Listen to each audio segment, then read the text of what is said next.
साथियों नमस्कार, स्वागत है आपका हमारे YouTube channel study circle with BP में। हम चर्चा कर रहे हैं मध्य प्रदेश शिक्षक भर्ती पद वृद्धि को लेकर के और पद वृद्धि की क्या अपडेट है, पद वृद्धि क्यों होगी, उसके पीछे के क्या कारण हैं, क्या वर्ग एक में पद वृद्धि होगी और बहुत से लोगों को इसका फायदा होगा। देखिए क्या है पूरी अपडेट, इसके बारे में हम आपको बताएंगे। और कुछ बातें मैं जो आपको बताऊंगा वो कोई ऑफिशियली बातें नहीं है, सिर्फ अपने अनुभव के आधार पर बताऊंगा। तो यदि आप उस पर विश्वास करते हैं, आपको लगता है कि हाँ ऐसा हो सकता है, तो आप इस वीडियो को लाइक कर सकते हैं। और आपको लगता है कि ये सिर्फ बातें हैं, तो आप फिर अपने हिसाब से जो भी आपको उचित लगे वह कर सकते हैं। साथियों पदवृद्धि को लेकर के जो अपडेट है या जो मैं बताने वाला हूं, आप लोग जाकर के टीआरसी की वेबसाइट पर जो है, टीआरसी की वेबसाइट पर जाकर के जो टीआरसी टीचर रिक्रूटमेंट काउंसलिंग के लिए वो पोर्टल बनाया गया है, एमपी ऑनलाइन का जो पोर्टल है, उस पर जाके आप देखेंगे और पूरी हिस्ट्री तलाशेंगे तो आप देखेंगे कि पिछली भर्तियों में, चाहे वह वर्ग 2 की भर्ती हो या वर्ग 1 की भर्ती हो या फिर वर्ग 3 की भर्ती हो, सभी भर्तियों में आपने देखा है कि अब तक जितनी भर्तियां हुई हैं सभी भर्तियों में जो है पद वृद्धि हुई है। अब पद वृद्धि कब होती है? पद वृद्धि हमेशा हुई है सेकेंड काउंसलिंग के बाद। सेकेंड काउंसलिंग कब हुई है? फर्स्ट काउंसलिंग के लगभग 3 से 4 महीने के अंतराल से। चाहे आप, ये पूरा रिकॉर्ड है आपके पूरी टीआरसी की साइट पर, वर्ग 3 और वर्ग 2 के अपडेट डली हुई हैं। और आप लोग पहले से यदि इस भर्ती के कैंडिडेट रहे तो आपने सारी चीज़ अपने सामने देखी हैं। इस दौरान बहुत सारे लोग ऐसे रहे हैं जिन्होंने पद वृद्धि के लिए प्रयास किए, जिन्होंने पद वृद्धि के लिए आंदोलन किया। आप लोगों ने एक नाम सुना होगा, रंजीत गौर। रंजीत गौर जो कि मेरे बहुत अच्छे मित्र भी हैं और हम दोनों लोग वर्तमान में शिक्षा विभाग में पदस्थ भी हैं और काम भी कर रहे हैं। लेकिन जब फर्स्ट लिस्ट आई थी उस समय ना तो मेरा चयन हुआ था ना रंजीत गौर का चयन हुआ था। इसके बाद ट्राइबल की लिस्ट आई, ट्राइबल की लिस्ट में मेरा चयन हो गया और मैंने ट्राइबल में पदस्थापना ले ली। लेकिन रंजीत सर रेगुलर लगभग 2 साल तक प्रयास करते रहे पद वृद्धि के लिए और पद बढ़वाने के लिए। साथ ही उन्होंने हार नहीं मानी और रेगुलर उन्होंने प्रयास किया। आज की डेट में वह जो है शिक्षा विभाग में पदस्थ हैं और काम कर रहे हैं। अब इस दौरान क्या हुआ, जब वह प्रयास कर रहे थे तो बहुत सारे लोगों ने उनको नकारा, बहुत सारे लोगों ने उनसे कहा कि ये सारी चीज़ें जो है आप गलत कर रहे हैं और कुछ नहीं होगा, आप सिर्फ राजनीति चमकाने के लिए सारी चीज़ें कर रहे हैं। लेकिन फिर उन्होंने देखा कि जो है ऐसा कुछ भी नहीं है, रेगुलर उन्होंने प्रयास किया।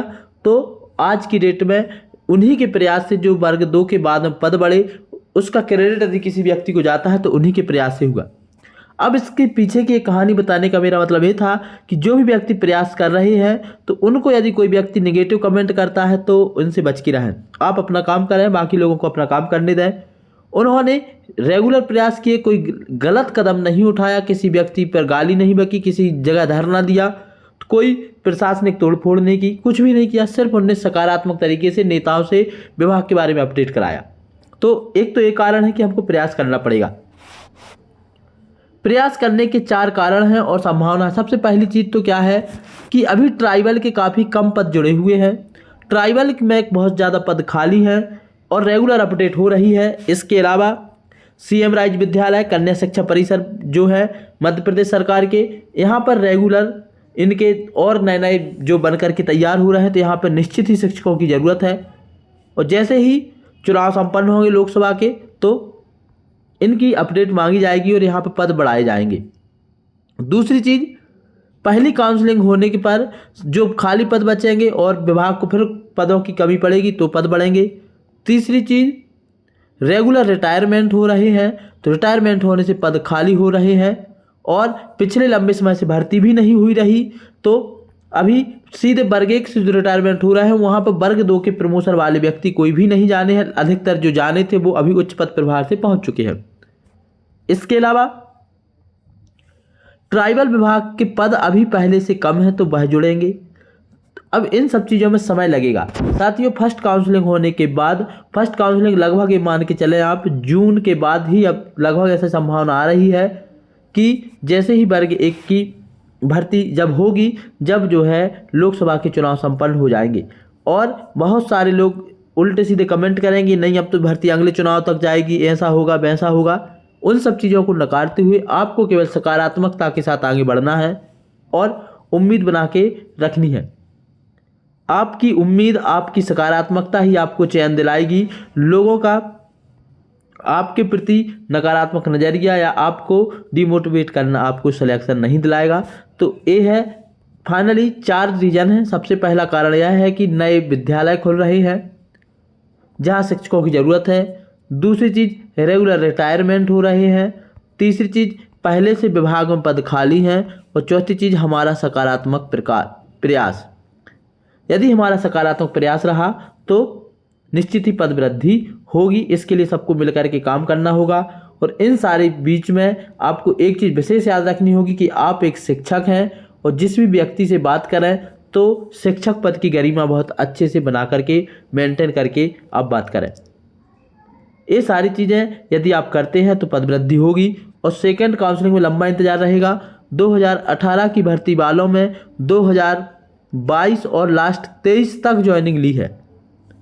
तो यदि कोई व्यक्ति 5 साल का इंतजार कर सकता है तो आपको 1 साल या 6 महीने प्रयास तो करने पड़ेंगे, तभी जाके आपकी पद वृद्धि होगी और ये सारी चीज़ें संभव हो पाएंगी। लेकिन जब पद वृद्धि होगी तो कई सारे लोगों का चयन होगा। आपने देखा होगा DPI की जब सेकेंड काउंसलिंग की पद वृद्धि हुई थी तो ऐसे लोगों का चयन हुआ है जिनका नाम फर्स्ट काउंसलिंग में ना तो वेटिंग में था, ना ही सिलेक्शन में था, ना ही उनका नाम ट्राइबल की वेटिंग में था, ना ही ट्राइबल की सिलेक्शन में था। लेकिन फाइनली वो आज DPI में सिलेक्ट हैं। मेरे खुद पहचान के बहुत सारे मित्र हैं जो DPI में कार्यरत हैं। तो ये सारी बातें पद वृद्धि के लिए हैं। साथियों, यदि आपको जानकारी सकारात्मक लगी है, आपको थोड़ा सा जानकारी से उत्साह मिला है, एक उम्मीद जगी है, तो इस वीडियो को लाइक कर लें और हमारे चैनल को सब्सक्राइब कर लें। इसके अलावा समय समय पर जो भी पद वृद्धि संबंधी आपकी मुहिम रहेगी, जो भी हमसे बनेगा, हम पूरा सपोर्ट करेंगे और हम आपके साथ हैं। आज की इस वीडियो में इतना ही। जय हिंद।